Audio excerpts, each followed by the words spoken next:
السلام علیکم ورحمۃ اللہ وبرکاتہ۔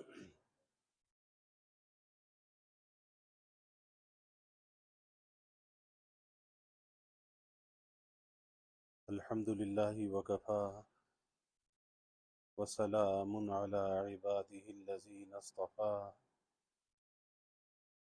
اما بعد فاعوذ باللہ من الشیطان الرجیم، بسم اللہ الرحمن الرحیم، وما خلقت الجن والانس الا لیعبدون۔ قال النبی صلی اللہ علیہ وسلم، حب الدنیا رأس كل خطیئہ، او کما قال علیہ الصلاة والتسلیم۔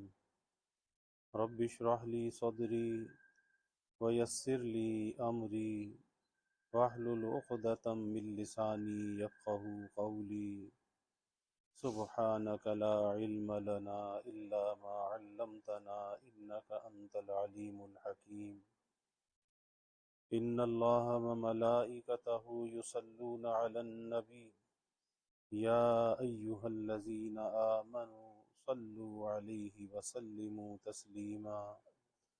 اللہم صل علی محمد عبدک ورسولک وصل علی المؤمنین والمؤمنات والمسلمین والمسلمات۔ صدق اللہ العظیم وصدق رسولہ النبی الکریم، ونحن علی ذلک لمن الشاہدین والشاکرین، والحمد للہ رب العالمین۔ اللہ رب العزت کا بے حد شکر اور احسان ہے، اللہ تعالیٰ نے آج آپ حضرات کے قدموں میں حاضری کا یہ موقع عطا فرمایا۔ اللہ تعالیٰ ہم سب کے اس مل بیٹھنے کو قبول فرمائے اور اسے اپنی رضا کا، اپنی محبت اور معرفت کا اللہ ذریعہ بنائے۔ اس دنیا میں اللہ نے انسان کو جو پیدا کیا ہے تو اس کے پیدا کرنے کا ایک مقصد ہے۔ یہ ساری کائنات، اس کائنات کو اللہ نے بنایا، کائنات کو سجایا۔ یہ کائنات کا بنانا، کائنات کا سجانا، یہ سب کچھ انسان سے پہلے تھا، اور جب یہ ساری کائنات بن کر تیار ہوئی تو پھر اس کے بعد انسان کو دنیا کے اندر بھیجا۔ تو یہ کائنات کو جو بنایا، کائنات کو جو سجایا، یہ تو انسان کے لیے بنایا، انسان کے لیے سجایا۔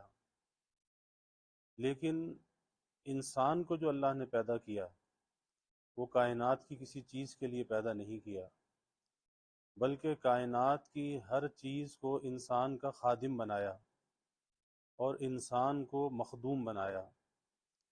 آپ دیکھ لیجئے دنیا کے اندر جتنی بھی چیزیں ہیں وہ سب انسان کی خدمت کے اندر لگی ہوئی ہیں، چاہے وہ سورج ہے، چاند ستارے ہیں، بارش ہے، دریا ہیں، مختلف موسم ہیں، ہر چیز کے اندر سواریاں ہیں۔ ہر چیز کے اندر اگر انسان غور کرے تو پتہ یہ چلتا ہے کہ ہر چیز انسان کی خدمت کے لیے پیدا کی گئی ہے، لیکن انسان ان میں سے کسی چیز کے لیے نہیں ہے۔ مثلا کھانا انسان کے لیے تو ہے لیکن انسان کھانے کے لیے نہیں ہے، لباس انسان کے لیے تو ہے لیکن انسان لباس کے لیے نہیں ہے۔ ہر چیز کے اندر اگر انسان غور کرتا چلا جائے تو اس کی حقیقت پتہ چلتی ہے کہ اللہ نے انسان کو بنایا کس لیے ہے۔ اور یہ جو انسان کی تخلیق ہے، اس کی خلقت، اس کی تخلیق، یہ مقصد بہت اعلیٰ اور بہت اونچا ہے، کیونکہ اللہ نے اس ساری کائنات میں جہاں اللہ کی بے شمار مخلوقات ہیں، ان تمام مخلوقات میں اشرف کا جو لقب دیا وہ انسان کو دیا کہ یہ اشرف المخلوقات ہے، یعنی تمام مخلوقات میں سب سے بہتر اگر مخلوق ہے تو وہ یہ انسان ہے۔ تو پتہ یہ چلا کہ اس کے بھیجے جانے کا کوئی مقصد تھا، اس دنیا میں اس کا آنا کوئی اتفاقی نہیں تھا۔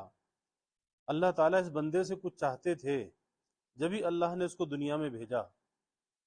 یہی وجہ ہے کہ اللہ رب العزت نے اس کی تخلیق کے مقصد کو خود بیان کیا ایک تو یہ ہوتا کہ انسان سے کہا جاتا کہ بھئی تم کس لیے پیدا ہوئے، اپنی زندگی کا جو مقصد ہے اس کی تعبیر بیان کرو کہ تم کیوں دنیا میں آئے ہو۔ تو جتنے انسان ہوتے، جتنی زبانیں ہوتی اتنی تعبیریں ہوتی۔ کوئی کہتا میں اس لیے آیا، کوئی کہتا کہ میں اس لیے آیا، کوئی کہتا کہ میں تجارت کے لیے آیا، کوئی کہتا کہ میں کھیتی باڑی کرنے کے لیے آیا، کوئی کچھ اور مقصد بتاتا، کوئی اور مقصد بتاتا۔ لیکن کسی چیز کا جو تخلیق کرنے والا ہوتا ہے، صانع، بنانے والا، وہ اپنی مصنوع کی حقیقت کو جانتا ہے۔ آپ دیکھیں کوئی سائنسدان کوئی چیز ایجاد کرتا ہے نا، اس کی وہ مصنوع ہوتی ہے۔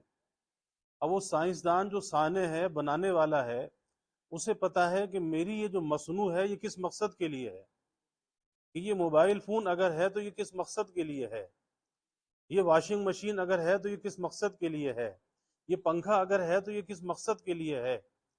تو ہر چیز کا بنانے والا اس کے مقصد کو پہچانتا ہے کہ اس کا مقصد کیا ہے، یہ کیوں بنائی جا رہی ہے۔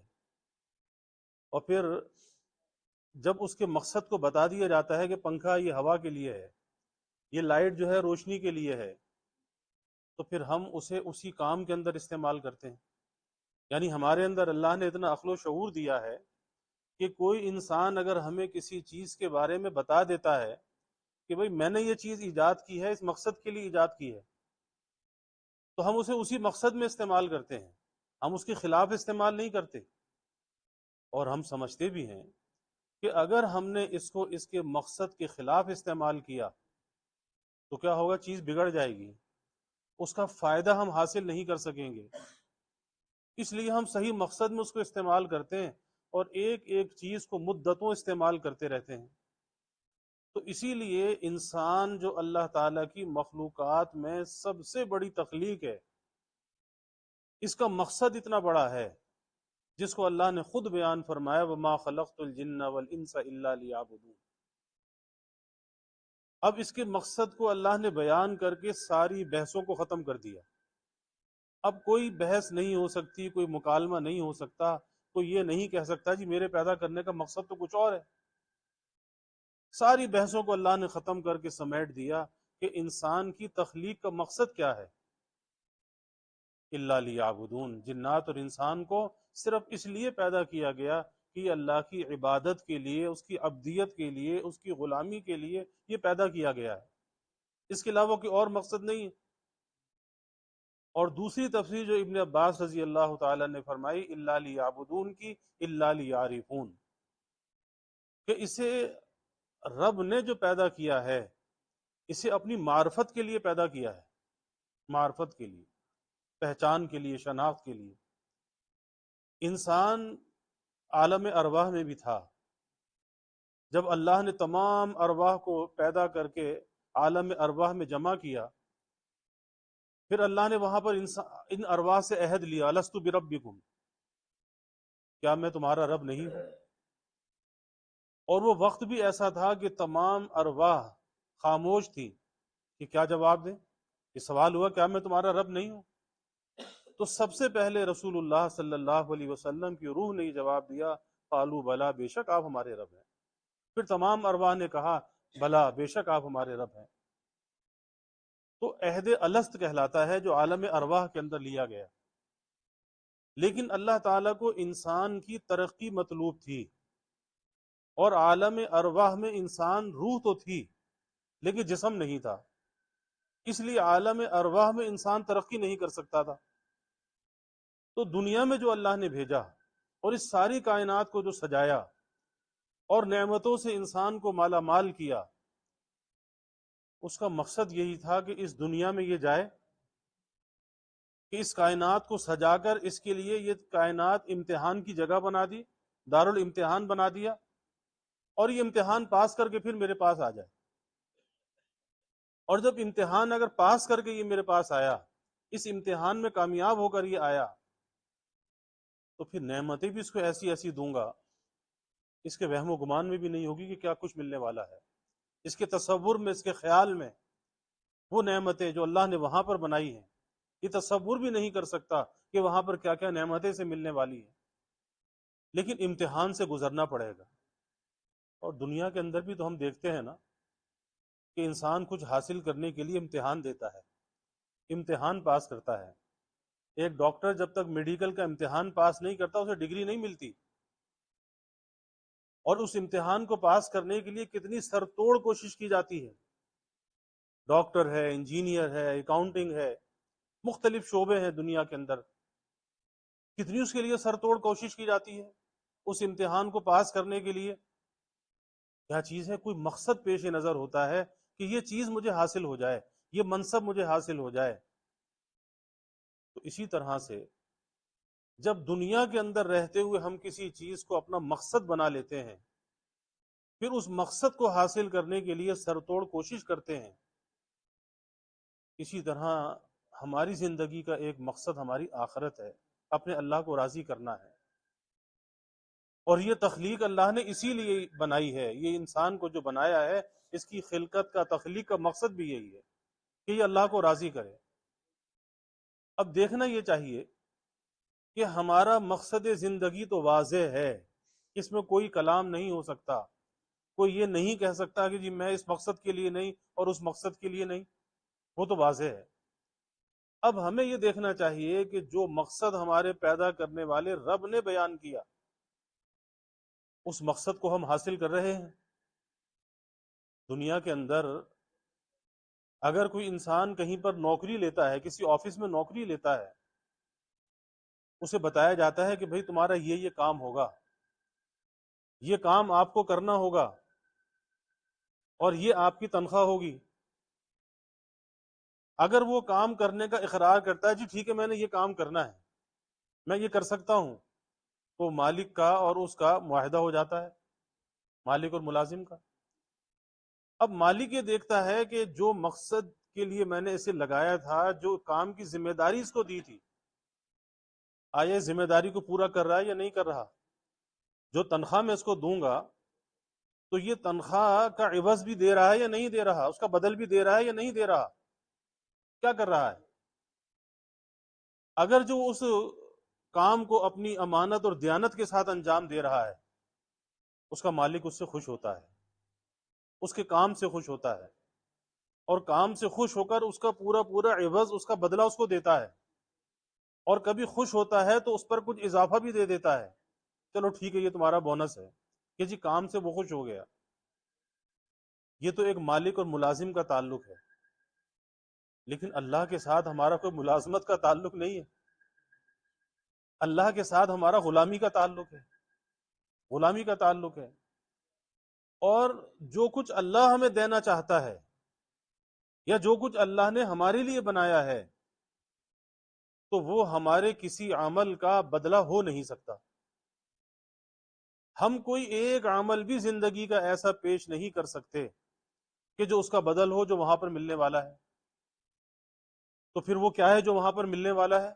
وہ اس کا فضل ہے جو ملنے والا ہے، وہ اس کی عطا ہے جو وہاں پر ملنے والی ہے، وہ اس کا جود و سخا ہے جو وہاں پر ملنے والا ہے۔ مجدد تھانوی رحمۃ اللہ علیہ فرمایا کرتے تھے کوئی ایک پھول لے لے اور ایک پھول کے بدلے میں پورا باغ دے دے، تو کوئی کہہ سکتا ہے کہ جی اس پھول کا بدلہ یہ باغ ہے؟ ظاہر کہ وہ نہیں ہو سکتا۔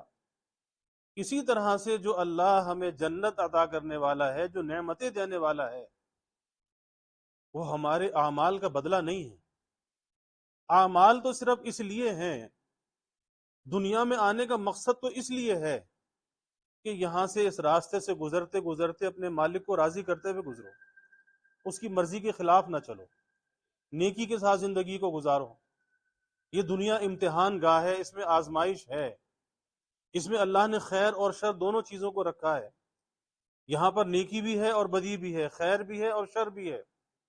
فَأَلْهَمَهَا فُجُورَهَا وَتَقْوَاهَا، کہ خیر اور شر کے درمیان انسان کو زندگی گزارنی ہے۔ لیکن اللہ نے انسان کو معذور اور محتاج پیدا نہیں کیا، بلکہ اللہ نے اختیار اور ارادے کے ساتھ دنیا میں بھیجا ہے، اور اچھے اور برے کا شعور بھی اللہ نے انسان کو دیا ہے، کیا اچھا ہے اور کیا برا ہے، کس چیز میں نفع ہے کس چیز میں نقصان ہے۔ پھر نفع کا حاصل کرنا اور نقصان سے اپنے آپ کو بچانا، اللہ نے اس کی صلاحیت، اس کا ارادہ، اس کی قوت بھی انسان کو دی ہے۔ اب ہمیں یہ دیکھنا چاہیے کہ جو خدا نے ایک خداداد صلاحیت ہمارے اندر رکھی ہے، اختیار اور ارادے کی، کہ ہم اس اللہ کے دیے ہوئے اختیار کو، ارادے کو اللہ کی مرضی میں استعمال کر رہے ہیں یا اللہ کی مرضی کے خلاف استعمال کر رہے ہیں۔ اپنا جائزہ تو ہمیں لینا چاہیے نا۔ اور ہمارا یہ آپس میں مل بیٹھنا ایک فکر کے لیے ہے۔ بعض و نصیحت تو بڑے حضرات کا کام ہوتا ہے۔ بندہ تو ایک طالب علم ہے، آپ کے قدموں میں بیٹھا ہوا اپنے سبق کی ایک تکرار کر رہا ہے، کہ ہمیں اپنا جائزہ ضرور لینا چاہیے، کسی دھوکے میں نہیں رہنا چاہیے کہ آخر ہماری زندگی کس ڈگر پہ گزر رہی ہے، ہم کتنا اپنی زندگی میں اللہ کی چاہتوں کو غالب کرتے ہیں اور کتنا اپنے جی اور اپنے نفس کی چاہتوں کو غالب کرتے ہیں۔ اگر کہیں دیکھنے کا موقع آ جاتا ہے جہاں سے شریعت اس دیکھنے سے ہمیں روکتی ہے، کسی نامحرم کو، کسی بے پردہ کو، اب یہاں ایک کشمکش ہوتی ہے۔ نفس تو کہتا ہے، جی تو کہتا ہے دیکھ لے، انسان کے اندر میلانات ہیں نا، اللہ نے یہ میلانات رکھے ہیں، کیونکہ اگر یہ میلانات نہ ہو تو اجر و ثواب کس بات کا ہے؟ بہت سے لوگ یہ سمجھتے ہیں یا چاہتے ہیں کہ جی میلان ہی ختم ہو جائے، گناہ کا خیال ہی نہ آئے۔ ارے بھائی، میلانات اگر ختم ہو گئے، گناہ کا خیال اگر ختم ہو گیا، تو پھر اجر و ثواب کس بات کا ہے؟ اجر و ثواب تو اسی بات کا ہے کہ اندر رکاوٹ ہے، اندر میلان ہے، لیکن اس کے ساتھ ساتھ یہ اللہ کے ڈر سے، اللہ کے خوف سے اپنی نظر کو جھکا لیتا ہے، اپنی زبان کو روک لیتا ہے، کس لیے کہ کل اللہ کے سامنے کھڑا ہونا ہے، کل اللہ کو جواب دینا ہے۔ بس یہی چیز جو ہے اس کے لیے بلندی درجات کا ذریعہ بن جاتی ہے، اللہ کے قرب کا ذریعہ بن جاتی ہے، اللہ کے نزدیک اس کو کر دیتی ہے، یہ ڈر، یہ استحضار۔ تو میں یہ عرض کر رہا تھا کہ ہمیں اپنا جائزہ ضرور لیتے رہنا چاہیے۔ آج ہماری کیفیت یہ ہے کہ ہم میں سے ہر آدمی مطمئن نظر آتا ہے، اس کے اندر کوئی بے چینی، بے کلی نظر نہیں آتی۔ جیسے دنیا کا معاملہ ہے نا، ایک آدمی اگر آج 5,000 کی تنخواہ پہ نوکری کر رہا ہے، اس کی جستجو ہے کہ میری 10,000 کی تنخواہ ہو جائے۔ ایک تاجر اگر آج 10,000 روز کماتا ہے، وہ سوچتا ہے کہ میں 20,000 روز کمانے والا بن جاؤں۔ اب یہ کیا ہے؟ ایک بے چینی ہے نا، ایک جستجو ہے کہ کسی ایک آمدنی پر، ایک ذریعے پر اکتفا نہیں ہے، کفایت نہیں ہے، اس سے آگے بڑھنا چاہتا ہے۔ تو بھائی پھر نیکی کے معاملے میں ہم نے کفایت کیوں کر لی؟ آخرت کے معاملے میں ہم نے کفایت کیوں کر لی؟ اور آخرت کے معاملے میں مطمئن کیوں ہو گئے؟ ہم نے صرف اس کو عبادت تک کیوں محدود کر لیا؟ ہم نے سوچا کہ 5 وقت کی نماز پڑھ لی، بس یہی ایک نیکی تھی، اس کے علاوہ کوئی اور نیکی نہیں ہے۔ قدم قدم پر نیکی کے مواقع موجود ہیں، جہاں جہاں گناہ کے مواقع ہیں وہاں وہاں نیکی کے مواقع ہیں۔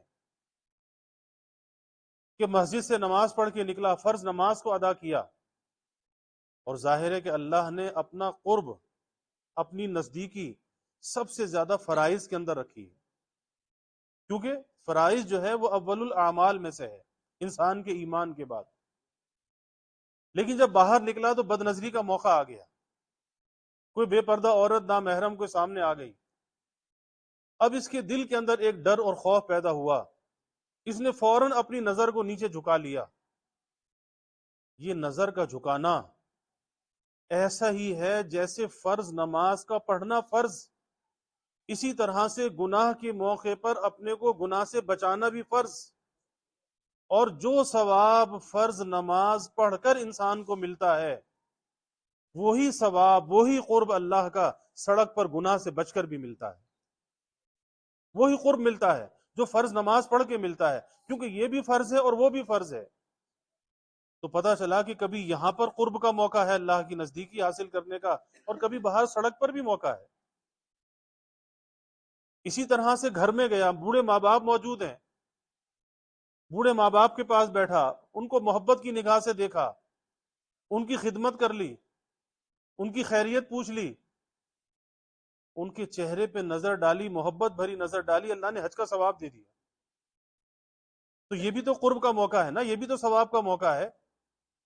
یعنی ہم نے نیکی کو آج صرف نماز تک محدود کر لیا ہے، اور یہ ہماری بہت بڑی کوتاہی ہے. جبکہ انسان کے لیے نیکی ایک ایسا عمل ہے کہ جس نے اس کی پوری زندگی کو احاطہ کیا ہوا ہے، کہ زندگی کا کوئی حصہ، کوئی گوشہ ایسا نہیں ہے کہ جس وقت میں انسان نیکی نہ کر سکتا ہو. حکیم الامت حضرت تھانوی رحمۃ اللہ علیہ سے کسی نے کہا کہ حضرت آپ کا تو سونا بھی عبادت ہے. کہا کہ بھئی یہ تو بڑے لوگوں کی بات ہے، ہم تو اس نیت سے سو جاتے ہیں کہ جتنی دیر سوتے رہیں گے اتنی دیر گناہ سے تو بچے رہیں گے، ہم تو اس نیت سے سو جاتے ہیں. اب اگر اس نیت سے آدمی سو گیا کہ جتنی دیر میں سوتا رہوں گا اتنی دیر گناہ سے تو بچا رہوں گا، یہ سونا بھی عبادت ہے. ایک انسان اپنی بیوی کے ساتھ اس کی دلجوئی کر رہا ہے، اپنے بچوں کا خیال کر رہا ہے، ان کے حقوق کو ادا کر رہا ہے. بظاہر تو یہ لگتا ہے نا کہ یہ تو ایک خانہ داری کا کام ہے، یہ تو کرنا ہی ہے. نہیں، شریعت نے ہمیں اس بات کا حکم دیا ہے کہ بھائی بیوی کا خیال رکھو، اپنی بچوں کا، اولاد کا خیال رکھو، ان کی ضروریات کا خیال رکھو. تو یہ کوئی دنیا کا کام نہیں ہے، یہ ہمارا دین ہے. کیونکہ اگر اس معاملے میں حق تلفی کی، بیوی کی حق تلفی کی، اولاد کی حق تلفی کی، کل قیامت کے دن جواب دینا ہوگا. اور اگر حق کو ادا کیا تو کیا ہوگا؟ ثواب ملے گا. تو پتہ یہ چلا کہ بیوی بچوں کے حقوق کا ادا کرنا بھی نیکی، یہ بھی اللہ کے قرب کا ذریعہ. ماں باپ کی خدمت کرنا یہ بھی اللہ کے قرب کا ذریعہ. اور صحابہ نے تو یہاں تک سوال کیا کہ یا رسول اللہ صلی اللہ علیہ وسلم، ہم جو بیوی کا حق ادا کرتے ہیں کیا اس پر بھی ہمیں ثواب ملتا ہے؟ آپ نے فرمایا کہ ہاں، اس پر بھی ثواب ملتا ہے. کہ بظاہر تو انسان اپنی ایک نفسانی خواہش کو پورا کرتا ہے، لیکن آپ نے فرمایا کہ اگر اس خواہش کو ناجائز جگہ پر پورا کرتا تو گناہ ہوتا، اب جائز جگہ پر پورا کر رہا ہے، اس پر بھی ثواب ہے. تو انسان کی زندگی کا کوئی لمحہ، کوئی گوشہ ایسا نہیں ہے کہ جو نیکی سے خالی ہو. آپ اندازہ لگائیے. لیکن ہم نے نیکی کو صرف نماز تک محدود کر لیا، اور جب ہم باہر نکل جاتے ہیں مسجد سے، اب سوچتے ہیں کہ بس وہ دینداری تو یہاں تک تھی، اب باہر کو دنیا داری ہے. اگر ہم اپنی دکان پر ہیں، اپنی ملازمت پر ہیں، تو ہم یہ سمجھتے ہیں کہ وہ تو کوئی دنیا داری کا کام ہے، اور مسجد میں آئے تو دینداری کا کام ہے. تو یاد رکھیے کہ مومن، ایمان والا بندہ، اور اللہ کا شکر ہے کہ اللہ نے ہمیں ایمان کی دولت سے، ایمان کے نور سے نوازا ہے. جتنا بھی اس نعمت پر اللہ کا شکر ادا کریں کم ہے. اور اس نعمت کی ہمیں دل سے قدر بھی کرنی چاہیے کہ اللہ نے ایمان ہمیں دیا ہے، بہت قابل قدر چیز ہے. اور اتنی قابل قدر چیز ہے کہ مال و دولت سے بڑھ کر، یہ سونے چاندی سے بڑھ کر، ہیرے جواہرات سے بڑھ کر یہ قابل قدر ہے. اور اس کی بھائی حفاظت بھی بہت کرنی چاہیے. یہ جو ایمان ہے نا، جو اس ایمان کو بچا کر اپنی قبر تک لے گیا، اس دنیا کی آلودگی سے، اس دنیا کے خطرات سے، اس ایمان کو بچا کر اپنی قبر تک لے گیا، واللہ وہ کامیاب ہو گیا. ساری محنت اسی پر ہے کہ اپنا ایمان سلامتی کے ساتھ بچا کر اپنی قبر تک لے جائے. تو اس لیے اس ایمان کی بڑی قدر کرنی چاہیے. یہ ایمان ہی تو ہے نا کہ ایک انسان اللہ کے راستے میں، حدیث میں آتا ہے کہ ایک کھجور، آدھی کھجور اللہ کے راستے میں صدقہ کرتا ہے. اب بظاہر معمولی سی چیز ہے، یعنی بہت چھوٹی سی چیز کو اللہ کے راستے میں صدقہ کرتا ہے، لیکن اللہ کی رضا کے لیے کرتا ہے، دکھلاوے کے لیے نہیں، نام و نمود کے لیے نہیں. تو حدیث میں آتا ہے کہ اللہ اسے اپنے دائیں ہاتھ میں لیتا ہے، اللہ اسے بڑھاتا ہے، اور ایسے بڑھاتا ہے جیسے تم اپنے بچڑے کی پرورش کرتے ہو، اللہ تمہارے صدقے کو بڑھاتا ہے. اور جب قیامت کے دن یہ اللہ کے سامنے جائے گا، اللہ احد پہاڑ کے برابر اسے نیکی عطا کر دے گا. یہ خود حیران ہوگا کہ یا اللہ، میں نے کون سی ایسی نیکی کی تھی جس کا اتنا بڑا صلہ مجھے مل رہا ہے. کہا جائے گا کہ وہ جو تیرا ایک صدقہ تھا نا، چھوٹا سا ایک صدقہ تھا، اللہ نے اس کو بڑھایا، اور بڑھا کر اتنا کر دیا، آج احد پہاڑ کے برابر تجھے نیکیاں مل رہی ہیں. کس وجہ سے؟ ایمان کی وجہ سے. اللہ نے ایمان کی دولت دی ہے. اور ایک کافر لاکھوں کروڑوں ڈالر جو ہے وہ چیریٹی پہ خرچ کرتا ہے، اس کے لیے آخرت میں کوئی صلہ نہیں ہے. اور ایک مومن ایک رینٹ، ایک کواچا بھی اگر خرچ کرتا ہے اللہ اس کو کتنا بڑھاتا ہے، تو ایمان کی وجہ سے۔ تو میں یہ عرض کر رہا تھا کہ اس تقسیم کو اپنے اندر سے ختم کرنا چاہیے کہ کہیں پر ہم دیندار بن جاتے ہیں جب مسجد میں آتے ہیں، اور باہر جاتے ہیں تو دنیا دار بن جاتے ہیں۔ ارے بھائی، دنیا دار تو کافر ہوتا ہے، مومن تو کبھی دنیا دار نہیں ہوتا۔ مومن کیسے دنیا دار ہو سکتا ہے؟ یہ تو آخرت والا ہے، اس کا تو موت پر یقین ہے، قبر پر یقین ہے، حشر پر یقین ہے، اللہ کے سامنے پیشی پر اس کا یقین ہے۔ یہ کیسے دنیا دار ہو سکتا ہے؟ یہ تو دیندار ہے۔ تو اس لیے اس تقسیم کو اپنی زندگی سے ختم کرنا چاہیے۔ اور جب ہمارے ذہن کے اندر یہ بات ہوتی ہے کہ جی وہ دنیا داری کا کام ہے، تو دکان میں جھوٹ بھی بول لیتے ہیں، سودا بھی غلط بیچ دیتے ہیں، ملاوٹ بھی کر لیتے ہیں، کسی کو دھوکہ بھی دے دیتے ہیں، کیونکہ سمجھتے ہیں کہ وہ دنیا داری ہے، جبکہ یہ معلوم نہیں ہے کہ کسب حلال کو اللہ نے فرض کیا ہے۔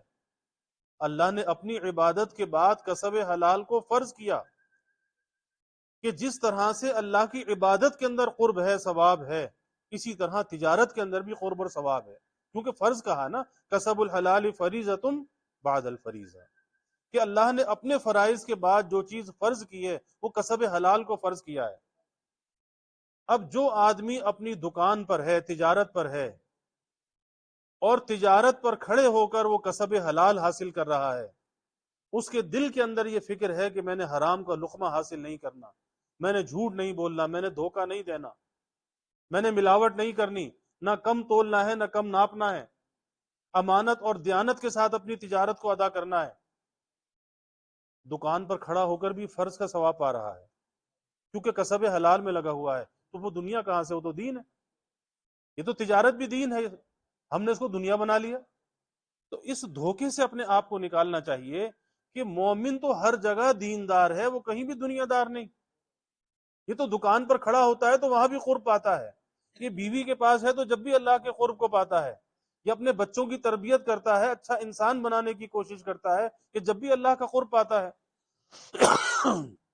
تو ہمیں اس تقسیم کو اپنے اندر سے ختم کرنا چاہیے، اور ہر جگہ اس بات کا خیال کرنا چاہیے، اس استحضار اور اس دھیان کو اپنے دل دماغ پر غالب کرنا چاہیے۔ آج جو کچھ بھی کر رہا ہوں کل اللہ کے سامنے جواب دینا ہے، اور یہ جو کچھ بھی آج میں کر رہا ہوں نا، جو کچھ بھی کر رہا ہوں، یہ کیا ہے؟ آج کچھ میں بو رہا ہوں، زمین پر بوائی کی جاتی ہے نا، تو جو کچھ بھی انسان کر رہا ہے آج وہ بو رہا ہے، اور کاٹے گا کہاں اس فصل کو؟ وہاں جا کے کاٹے گا۔ اس لیے اللہ کے حبیب صلی اللہ علیہ وسلم نے فرمایا الدنیا مزرعۃ الآخرہ، کہ یہ دنیا آخرت کی کھیتی ہے، بوئے گا یہاں پر، کاٹے گا وہاں پر۔ گندم از گندم برویت جوز جو، از مکافات عمل غافل مشو۔ ارے بھائی، گندم بوئے گا تو گندم کاٹے گا، اور جو بوئے گا تو جو کاٹے گا۔ یہ نہیں ہے کہ یہاں پر جو بولے اور امید رکھے کہ گندم کی فصل ملے گی، نہیں، جو بوئے گا وہی کاٹے گا۔ تو آج انسان کو یہ سوچ لینا چاہیے کہ جو کچھ بھی میں کر رہا ہوں، میرا قول، میرا فعل، میرا عمل، میرا معاملہ، میری معاشرت، میرے اخلاق، میرا اللہ کی مخلوق سے برتاؤ، میرا ظاہر، میرا باطن، جو کچھ بھی میں کر رہا ہوں، آج میں وہ بیج بو رہا ہوں، بیج بو رہا ہوں، اور کل میں اس کی فصل کاٹوں گا۔ اس لیے کہا جاتا ہے نا کہ بھائی ہر عمل میں اپنی نیت کو خالص کر لو، ہر عمل میں بار بار نیت کی تجدید کرو کہ یا اللہ تیری رضا کے لیے، تاکہ عمل میں اخلاص پیدا ہو جائے، ریا چلی جائے، دکھلاوا چلا جائے، نام و نمود چلا جائے۔ تو یہ بار بار اخلاص کا سبق کیوں پڑھایا جاتا ہے؟ یہ بار بار اخلاص کا سبق اسی لیے پڑھایا جاتا ہے تاکہ ہمارا عمل قیمتی بن جائے، اس میں کوئی ریا نہ رہے، دکھلاوا نہ رہے، نام و نمود نہ رہے، شہرت نہ رہے، خالص ہو جائے۔ کس کے لیے؟ اللہ کے لیے۔ اور جتنا وہ خالص ہوگا، جتنا وہ اللہ کی رضا کے لیے ہوگا، پھر چاہے عمل کم ہوگا لیکن صلہ اس کا بہت زیادہ ہوگا۔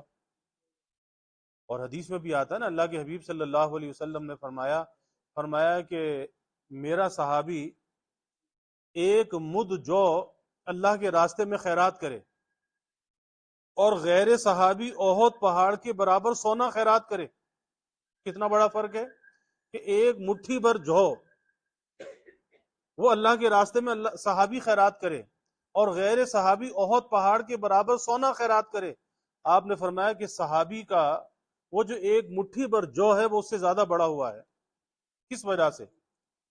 بھائی مقدار میں تو سونا زیادہ قیمتی لگتا ہے نا، پھر اتنی بڑی مقدار احد پہاڑ کے برابر۔ لیکن غیر صحابی صحابی جیسا اخلاص کہاں سے لائے گا کہ جن نظروں نے رسول اللہ صلی اللہ علیہ وسلم کو دیکھا، جو نگاہیں آپ صلی اللہ علیہ وسلم کی ان پر پڑی، جس سے دل کی دنیا بدلی، تو وہ دل کہاں سے لائے گا، وہ نظریں کہاں سے لائے گا، وہ اخلاص کہاں سے لائے گا؟ تو اس لیے بار بار اس بات کی جو تجدید کرائی جاتی ہے کہ اپنے عمل میں اخلاص پیدا کرو، ریا اور نام و نمود کو اندر سے نکالو۔ اسی طرح سے اپنے عمل کے اندر شکر کو پیدا کرو، ناشکری کو نکالو۔ اب بظاہر تو ہمیں شکر اور ناشکری میں کوئی فرق نظر نہیں آتا اور یہ کوئی عمل نظر نہیں آتا، لیکن بہت بڑا عمل ہے کہ ناشکری اللہ سے دور کرنے والی چیز ہے، ناشکری اللہ کی نعمتوں سے محروم کرنے والی چیز ہے، اور شکر اللہ سے قریب کرنے والی چیز ہے۔ تو جو چیز اللہ سے قریب کرنے والی ہو وہ کتنی بڑی نیکی ہوگی، لیکن ہمیں بجائے شکر کے ہمارے اندر تو شکوہ ہے کہ شکر کم ہوتا ہے، شکوہ زیادہ ہوتا ہے، بات بات پر شکوہ ہے، یہ ہو گیا وہ ہو گیا، آج یہ ہو گیا آج وہ ہو گیا کل یہ ہو گیا۔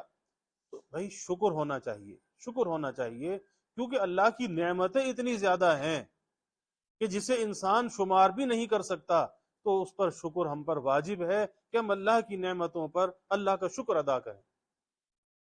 تو بات یہ چل رہی ہے کہ ہمیں اپنا جائزہ لینا چاہیے، اور جائزہ کس طرح سے لینا چاہیے؟ کبھی تنہائی میں بیٹھ جائیں، خلوت میں بیٹھ جائیں، اور تنہائی اور خلوت میں بیٹھ کر یہ سوچے کہ میرے اللہ کے مجھ پر کتنے احسانات ہیں۔ اللہ نے مجھے انسان بنایا، میں نے کب کہا تھا کہ یا اللہ مجھے انسان بنا دے؟ بن مانگے انسان بنا دیا، پھر بن مانگے مسلمان بنا دیا۔ ہم نے کب کہا تھا کہ ہمیں مسلمان بنا دیجئے؟ اور پھر کتنا بڑا شرف عطا کر دیا کہ رسول اللہ صلی اللہ علیہ وسلم کا امتی بنا دیا۔ یہ معمولی نسبت نہیں ہے، بہت بڑی نسبت ہے رسول اللہ صلی اللہ علیہ وسلم کا امتی بن جانا۔ جتنا بھی اس نعمت پر انسان شکر ادا کرے، اس نعمت کا حق ادا نہیں ہو سکتا کہ اللہ نے اپنے حبیب کو ہمیں امتی بنا دی۔ انبیاء نے اس بات کی خواہش ظاہر کی کہ یا اللہ اس نبی کا ہمیں امتی بنا دیجئے۔ موسیٰ علیہ السلام نے اللہ کی بارگاہ میں عرض کیا، لیکن کہا کہ نہیں، تم پہلے ہو گئے، وہ بعد میں ہوں گے۔ اس نعمت پر شکر ادا کرنا چاہیے۔ پھر انسان سوچتا چلا جائے اللہ نے کیسی کیسی مجھے نعمتیں دی، کیسے میرے والدین دیے، کیسی مجھے اولاد دی، کیسا اللہ نے مجھے کاروبار دیا، کیسی مجھے ملازمت دی، اللہ نے بیوی کیسی دی، مکان اللہ نے کیسا دیا، سواری اللہ نے کیسی دی، لباس کیسا دیا، کھانا پینا کیسا دیا، فتنوں کے زمانے میں اللہ نے عقیدہ کیسا دیا، اللہ نے عافیت عطا کی۔ سوچتا چلا جائے بے حساب نعمتیں ہیں، بے حساب نعمتیں ہیں۔ اور اگر کسی کو یقین نہ آئے تو اللہ تو کہتا ہے وَإِن تَعُدُّوا نِعْمَتَ اللَّهِ لَا تُحْصُوهَا، کہ میری نعمتوں کو گننا چاہو تو گن نہیں سکتے، اتنی نعمتیں ہیں۔ وجہ کیا ہے کہ ہم اللہ کی نعمتوں میں غور نہیں کرتے، اس لیے ہمیں نعمتیں کم نظر آتی ہیں، مصیبتیں زیادہ نظر آتی ہیں۔ اور جب انسان اللہ کی نعمتوں میں غور کرنا شروع کرتا ہے تو پتہ چلتا ہے کہ نعمتیں تو بے شمار ہیں اور تکالیف اور مصائب بہت کم ہیں۔ تو تنہائی میں بیٹھ کر سوچے کہ اللہ کی کیسی کیسی نعمتیں میرے شامل حال ہیں، اور پھر اس کے بعد یہ سوچے کہ میرا اس کے بدلے میں کیا صلہ ہے، کیا برتاؤ ہے۔ وہاں سے تو یہ معاملہ ہے، وہاں سے عطا ہے کہ وہاں سے عطا ہی عطا اور یہاں سے خطا ہی خطا۔ یہ تو جوڑ نہیں بنتا نا کہ ایک طرف سے عطا ہی عطا ہو، دوسری طرف سے خطا ہی خطا ہو۔ یہ تو اللہ تعالیٰ کا حلم ہے۔ اللہ نے قرآن میں کہا نا سبقت رحمتی علی غضبی، کہ میری رحمت میرے غضب پر غالب ہے، کہ ہم اس کی نعمتوں کو برتتے ہیں، استعمال کرتے ہیں، اور پھر اسی کی نافرمانی بھی کرتے ہیں، لیکن اس کے غضب پر اس کی رحمت غالب ہے۔ یہی وجہ ہے کہ وہ مہلت دیتا ہے، مہلت دیتا ہے، امید دلاتا ہے، مایوس نہیں کرتا، ہمارے گناہوں پر ستاریت کی چادر ڈال دیتا ہے، ہمارے عیبوں کو وہ چھپا لیتا ہے، ہمیں رسوا نہیں کرتا۔ اگر وہ رسوا کرنا چاہے پھر ہمیں کوئی رسوائی سے بچا نہیں سکتا۔ اگر وہ ہمارے اترے پترے کھول دے، رسوا کر دے، کوئی انسان کسی انسان کو اپنے پاس بٹھانا گوارا نہ کرے. یہ اس کی ستاریت کی چادر ہے کہ آج عزت اور احترام ہے ایک دوسرے کا، انسان محبت کرتا ہے، پاس بٹھاتا ہے. کس وجہ سے؟ کہ اس کی ستاریت کار فرما ہے. اس کی ستاریت کی ہمیں تعریف کرنی چاہیے، یہ نہیں کہ میرے اندر کوئی خوبی اور کمال ہے. تو اللہ کی عطا کو سوچے اور پھر اپنی خطا کو سوچے، تو پھر دل کے اندر ایک ندامت اور پشیمانی پیدا ہوتی ہے. ایک باپ بھی یہ چاہتا ہے کہ جب میں بیٹے پر خرچ کرتا ہوں، بیٹے پر کوئی اس کی عنایات بے انتہا ہوتی ہیں، تو باپ بھی چاہتا ہے کہ بیٹا میرا کہنا مانے، بیٹا میری بات کو مانے. تو جو رب اتنی نعمتیں دیتا ہے، وہ رب بھی ہم سے یہی چاہتا ہے کہ میرا بندہ میرا کہنا مانے، میری کہنے کے مطابق اپنی زندگی کو گزارے. اور یاد رکھیے کہ رب کی چاہت کے مطابق زندگی کو گزارنا آسان ہے، مشکل نہیں ہے، آسان ہے. کیونکہ اللہ نے ہمیں کوئی ایسی چیز کا مکلف نہیں بنایا، کوئی ایسی تکلیف نہیں دی جو ہمارے اختیار میں نہ ہو.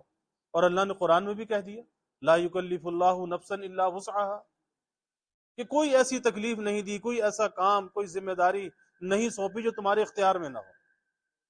پتہ یہ چلا کہ ہم اپنے اختیار کے اندر کوتاہی کرتے ہیں، اور دین پر استقامت حاصل کرنے کے لیے، دین پر مضبوطی سے گامزن ہونے کے لیے سب سے پہلا مرحلہ یہ ہے کہ انسان ذہنی طور پر اپنے کو آمادہ کر لے. آج تو ذہن کے اندر تذبذب ہے نا کہ فجر کی نماز میں اٹھوں یا نہ اٹھوں، کیوں بستر کو چھوڑوں، نیند خراب ہو جائے گی، آرام خراب ہو جائے گا. ارے تجھے آرام کی فکر پڑی، وہاں تو اللہ ناراض ہو جائے گا، تو برکتوں سے محروم ہو جائے گا. تو آرام کے لیے برکتوں سے محروم ہوتا ہے. آپ اندازہ لگائیے کہ جو عشاء میں نمازیوں کی، مسلین کی تعداد مسجد میں ہوتی ہے، فجر میں ہوتی ہے، کیا وجہ ہے آخر؟ اگر دل کے اندر اللہ کا خوف ہوتا، دل کے اندر اگر اللہ کی محبت ہوتی، یہ تو کروٹیں بدل رہا ہوتا، یہ تو بار بار ٹائم دیکھ رہا ہوتا، وقت دیکھ رہا ہوتا کہ کب اذان ہو، کب دوڑ لگاؤں مسجد کی طرف، کہ ادھر اللہ کا منادی پکارے اور یہ کھڑا ہو جائے لبیک اور دوڑ لگا دے. تو کس چیز کی کمی ہے؟ محبت کی کمی ہے، اللہ کے ڈر اور خوف کی کمی ہے. تو اس لیے اللہ نے ہمیں ایسی چیز کا مکلف نہیں بنایا جو ہمارے اختیار میں نہ ہو. تو ذہنی طور پر اپنے کو آمادہ کرنا چاہیے. اور یاد رکھیے کہ کسی بھی کام کی ابتدا ہمیشہ تکلیف سے ہوتی ہے اور بتکلف ہوتی ہے، لیکن وہ کام کرتے کرتے کرتے کرتے بے تکلف پھر ہونے لگتا ہے. لیکن ابتدا بتکلف ہوتی ہے، تکلیف کے ساتھ ہوتی ہے. اور تکلیف اور مجاہدہ ہوگا جبھی تو قرب حاصل ہوگا نا، جبھی تو نیکی اور ثواب ملے گا. فرشتے بھی تو اللہ کی عبادت کر رہے ہیں، کبھی فرشتہ اللہ کی نافرمانی نہیں کرتا. اور جو فرشتہ عبادت کر رہا ہے وہ عبادت تو ہم کر بھی نہیں سکتے، لیکن فرشتوں کے لیے کوئی اجر و ثواب نہیں ہے، کوئی بلندی درجات نہیں ہے. کیوں؟ کہ ان کے اندر اس کے خلاف کوئی چیز موجود نہیں ہے. ہمارے اندر رکاوٹیں ہیں، اس کے خلاف ہمارا نفس رکاوٹ بنتا ہے، شیطان رکاوٹ بنتا ہے، ماحول رکاوٹ بنتا ہے، کوئی دوست رکاوٹ بن جاتا ہے. فرشتوں کے اندر یہ رکاوٹ نہیں ہے، اس لیے ان کے لیے اجر و ثواب بھی نہیں ہے. اور یہاں تو یہ کیفیت ہے کہ ایک دفعہ سبحان اللہ کہہ دیا، نصف میزان عمل بھر گیا. ایک دفعہ الحمدللہ کہا تو نصف میزان عمل بھر دیا. گھر سے وضو کر کے مسجد کی طرف چلا، ہر قدم پر نیکیاں، ہر قدم پر گناہ معاف، ہر قدم پر درجات کی بلندی. کتنا اللہ کا فضل ہے.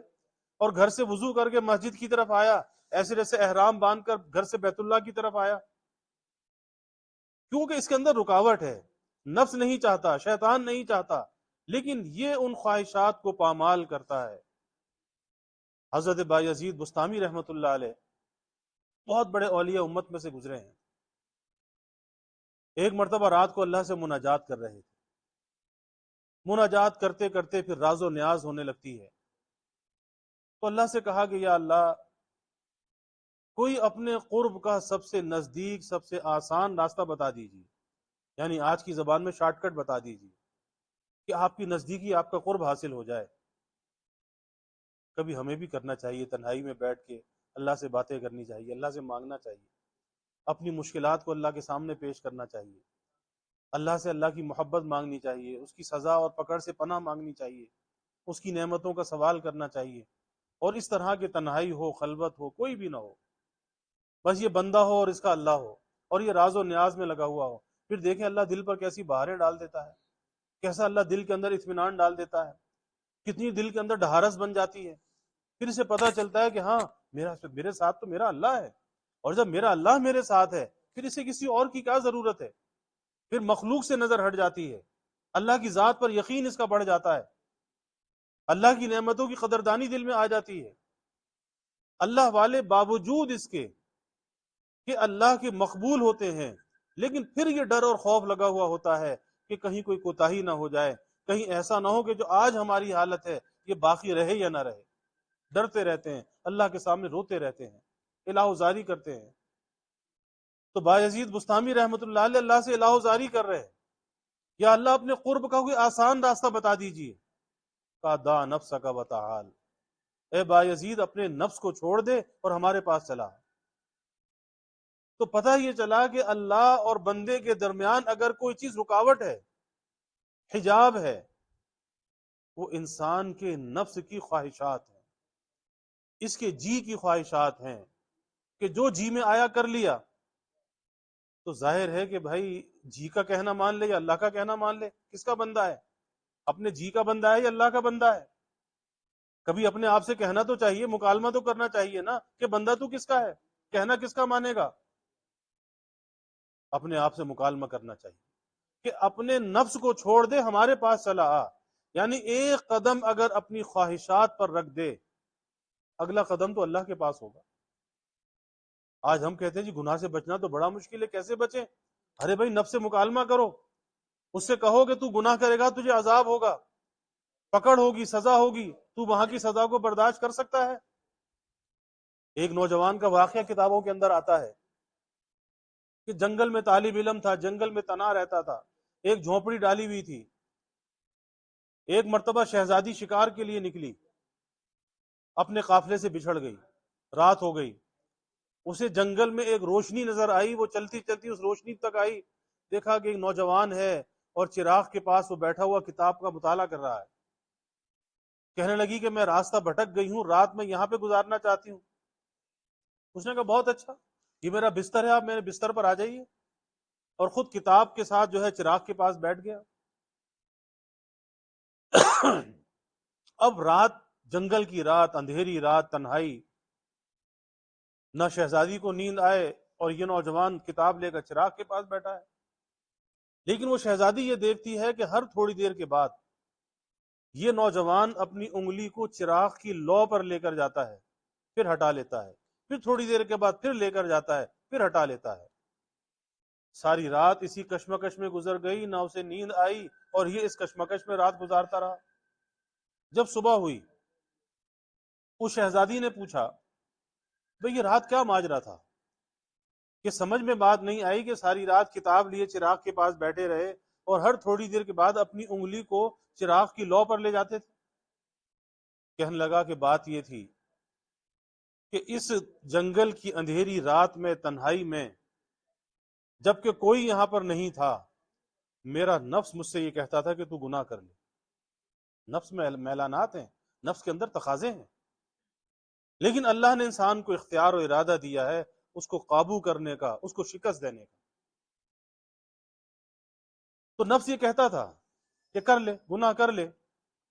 تو میں اپنے نفس سے یہ کہتا تھا، اب اس میں ہمارے لیے سبق ہے، میں اپنے نفس سے یہ کہتا تھا اور ہمیں بھی اپنے نفس سے یہ کہنا چاہیے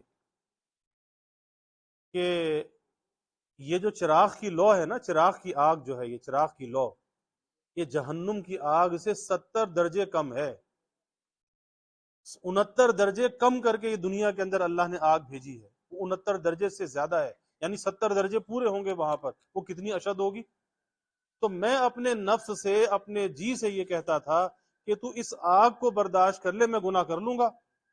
تو میں اپنی انگلی کو چراغ کی لو پر لے جاتا تھا، ہلکی سی لو لگتی تھی، نفس کہتا تھا نہیں نہیں نہیں، میں نے گناہ نہیں کرنا، کیونکہ اس آگ کو برداشت نہیں کر سکتا. پھر تقاضا پیدا ہوتا تھا، پھر میں یہی کرتا تھا. اس طرح کشمکش میں ساری رات گزار دی. اور یاد رکھیے کہ جو آدمی اللہ سے ڈرتا ہے، گناہ سے بچنا چاہتا ہے، نیکی اور تقوی اس کے دل کے اندر ہوتا ہے، یاد رکھیے کہ وہ تنہا نہیں ہوتا، وہ تنہا نہیں ہوتا، اللہ کی مدد اس کے ساتھ ہوتی ہے، اللہ کی نصرت اس کے ساتھ ہوتی ہے، وہ اس راستے کے اندر تنہا نہیں ہوتا۔ والذین جاہدوا فینا لنہدینہم سبلنا وان اللہ لمع المحسنین، کہ جو اللہ کے راستے مجاہدہ کرتا ہے، مشقت کرتا ہے، اللہ نکلنے کے راستے پیدا کرتا ہے، اور اس راستے میں وہ تنہا نہیں ہوتا۔ ان اللہ لمع المحسنین، اللہ اس کے ساتھ ہوتا ہے، ایسے محسنین کے ساتھ اللہ کی معیت ہوتی ہے۔ اور پھر ایک ہے گناہ کی لذت، ایک ہے گناہ کی لذت، اور ایک ہے نفس کو شکست دے کر اللہ کے تعلق کی لذت۔ دونوں لذتوں کے اندر بڑا فرق ہے۔ گناہ کی لذت تو ایسی ہے جیسے خارش کا مریض کھجاتا ہے تو کھجلی بڑھتی چلی جاتی ہے، بظاہر تو لگتا ہے کہ کچھ اسے مزہ آ رہا ہے کھجانے میں، لیکن اپنے جسم کو زخمی کر لیتا ہے۔ اور اللہ سے تعلق کی جو لذت ہے نا، اللہ ہمارے دل کو اس سے آشنا کر دے کہ جب انسان اپنے نفس کو شکست دیتا ہے،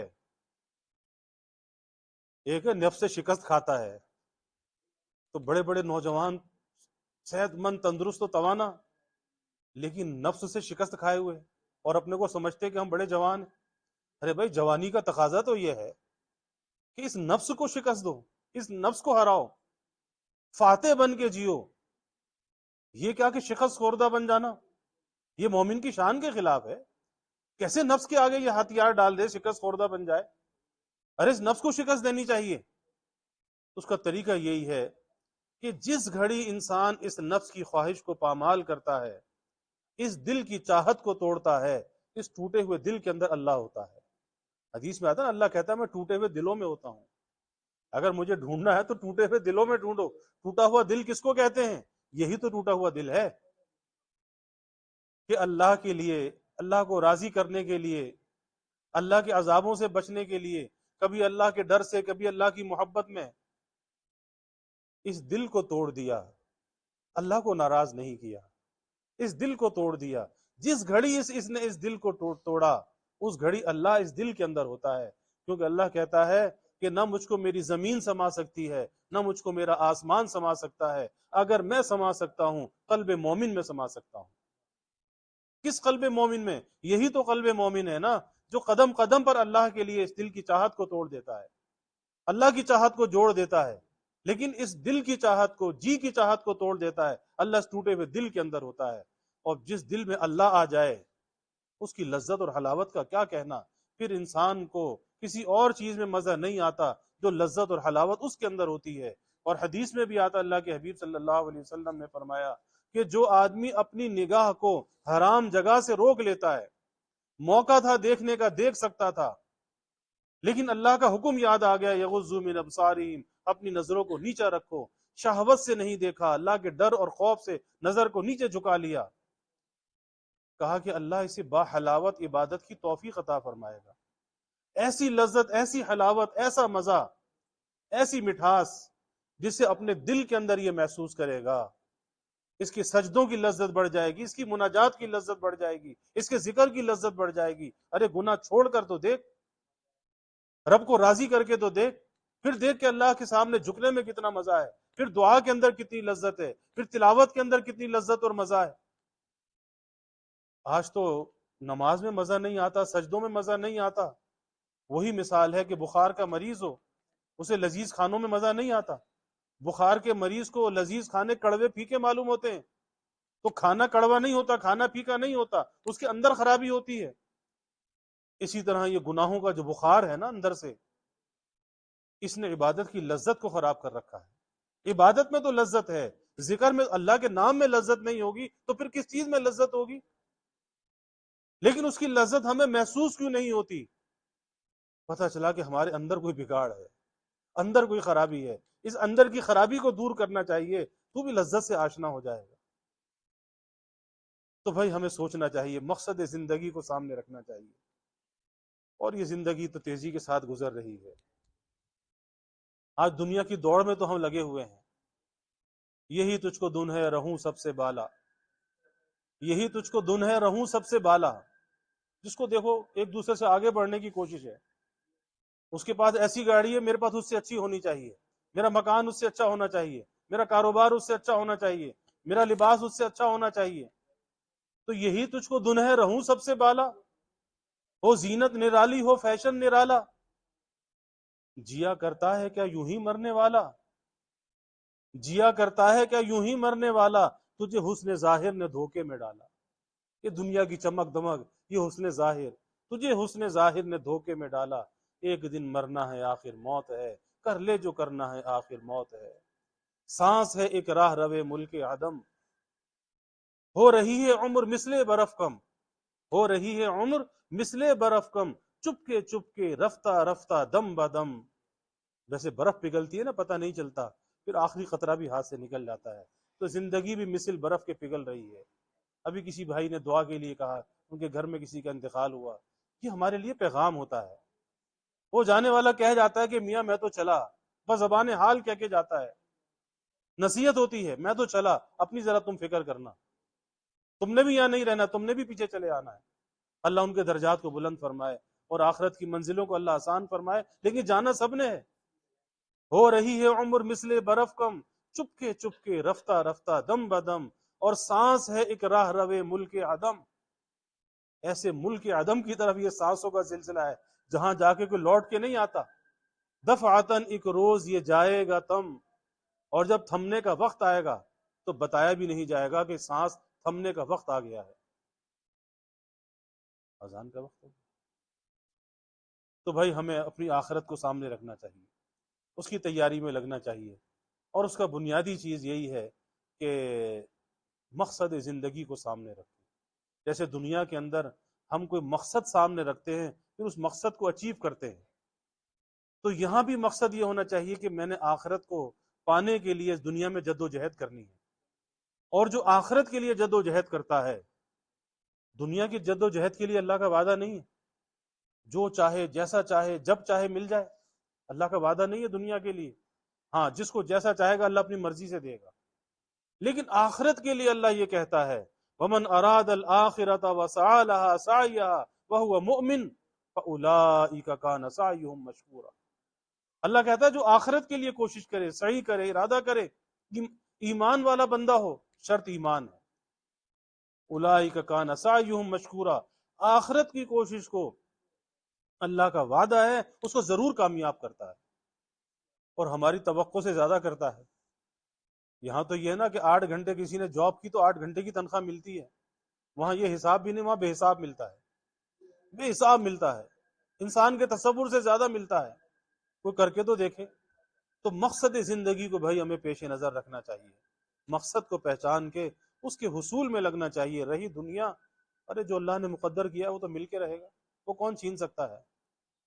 اپنی صحت کو، جوانی کو، اپنے وقت کو آدمی دنیا کے لیے کھپا دے، اور ایسی دنیا کے لیے پھر یہیں چھوڑ کے چلا جائے. کوئی ایسا سامان تو ہو کہ جو ساتھ لے کے جائے، اور وہ ایسا سامان نیکی ہے، وہ نیکی ہے. تو نیکی کی جستجو میں لگنا چاہیے، نیکی کرتے رہنا چاہیے. اور چھوٹی سے چھوٹی نیکی کا بھی موقع ہو اس کو بھی بیکار نہیں سمجھنا چاہیے. کبھی چھوٹی سے چھوٹی نیکی اس خلوص کے ساتھ ادا ہوتی ہے، آخرت میں وہی نجات کا ذریعہ بن جاتی ہے. حدیث میں ایک فاحشہ عورت کا قصہ آتا ہے کہ جاتے جاتے دیکھا کہ کتے کا بچہ ہے اور وہ مٹی کو چاٹ رہا ہے پیاس میں. اس کو ترس آیا، اس نے، فاحشہ عورت تھی، اس نے اپنے پیر سے کنویں پر گئی، نہ وہاں پہ رسی ہے نہ ڈول ہے، تو دیکھا اپنے پیر سے موزہ نکالا، اپنی اوڑھنی سے باندھا اور پانی نکال کر کتے کے بچے کو پانی پلا دیا. اللہ کے حبیب صلی اللہ علیہ وسلم نے فرمایا کہ اس جانور پر ترس کھانے پر اللہ نے اس کو بخش دیا، معاف کر دیا. تو جب جس نیکی کا موقع آ جائے، چاہے چھوٹی سے چھوٹی نیکی، اس کو کر گزرنا چاہیے، ٹالنا نہیں چاہیے. وہ چھوٹی نیکی بڑی نیکی کا ذریعہ بن جاتی ہے، بڑی نیکی کا راستہ کھول دیتی ہے. اور جب کسی گناہ کا موقع ہو، چاہے وہ معمولی گناہ ہو، وہ صغیرہ گناہ ہو، اس کو معمولی نہیں سمجھنا چاہیے، اس سے اپنے آپ کو بچنا چاہیے. کیونکہ وہ معمولی گناہ کبھی اس بے ادبی کے ساتھ ہوتا ہے، توبہ کی توفیق سلب ہو جاتی ہے. اور وہ گناہ بہت سے گناہوں کا دروازہ کھول دیتا ہے، راستہ کھول دیتا ہے. تو گناہ کا دروازہ تو بند کرنا ہے، نیکیوں کا دروازہ کھولنا ہے. اس کا طریقہ یہی ہے کہ بھائی تنہائی میں بیٹھ کر اللہ کی نعمتوں کو سوچیں، اللہ کے سامنے روئیں، اور اللہ سے توفیق طلب کریں، پھر دیکھیں زندگی کے اندر باغ و بہار آتی ہے۔ اللہ تعالی ہمیں مقصد زندگی کو پہچاننے کی اور اس پر عمل کرنے کی اللہ ہمیں توفیق عطا فرمائے، غفلت والی زندگی سے اللہ ہماری حفاظت فرمائے۔ وآخر دعوانا الحمد للہ رب العالمین والعاقبۃ للمتقین والصلاة والسلام علی اشرف الانبیاء والمرسلین اللہم صلی علی سیدنا و مولانا محمد وعلی آل سیدنا و مولانا محمد صلاة تنجینا بها من جمیع الاحوال والآفات وتقضی لنا بها جمیع الحاجات وتطہرنا بها من جمیع السیئات وترفعنا بها عندك أعلى الدرجات وتبلغنا بها أقصى الغايات من جميع الخيرات في الحياة وبعد الممات إنك على كل شيء قدير اللهم رب الحل والحرم ورب المشعر الحرام ورب البيت الحرام ورب الركن والمقام أبلغ لروح سيدنا ومولانا محمد منا السلام ربنا آتنا في الدنيا حسنة وفي الآخرة حسنة وقنا عذاب النار ربنا أتمم لنا نورنا واغفر لنا إنك على كل شيء قدير ربنا ظلمنا أنفسنا وإن لم تغفر لنا وترحمنا لنكونن من الخاسرين اللهم ألف بين قلوبنا وأصلح ذات بيننا واهدنا سبل السلام ونجنا من الظلمات إلى النور وجنبنا الفواحش ما ظهر منها وما بطن وبارك لنا في أسماعنا وأبصارنا وقلوبنا وأزواجنا وذرياتنا وتب علينا إنك أنت التواب الرحيم واجعلنا شاكرين لنعمتك مسنين بها قابليها وأتمها علينا اللهم آت نفوسنا تقواها وزكها أنت خير من زكاها أنت وليها ومولاها إنا نسألك عزائم مغفرتك ومنجيات أمرك والسلامة من كل إثم والغنيمة من كل بر والفوز بالجنة والنجاة من النار والنجاة من النار والنجاة من النار یا حی یا قیوم برحمتک نستغیث اصلح لنا شأننا کلہ ولا تکلنا الی انفسنا طرفۃ عین یا اللہ یا رحمان یا رحیم یا کریم یا ارحم الراحمین یا اکرم الاکرمین یا اللہ ہمارے گناہوں کو معاف فرما، یا اللہ ہماری خطایا سے درگزر فرما، یا اللہ اپنی محبت معرفت عطا فرما، اپنی رضا والی زندگی یا اللہ نصیب فرما، اپنے رضا والے کاموں کی یا اللہ توفیق عطا فرما، یا اللہ ہر نیکی کی رغبت ہمارے دلوں میں پیدا فرما،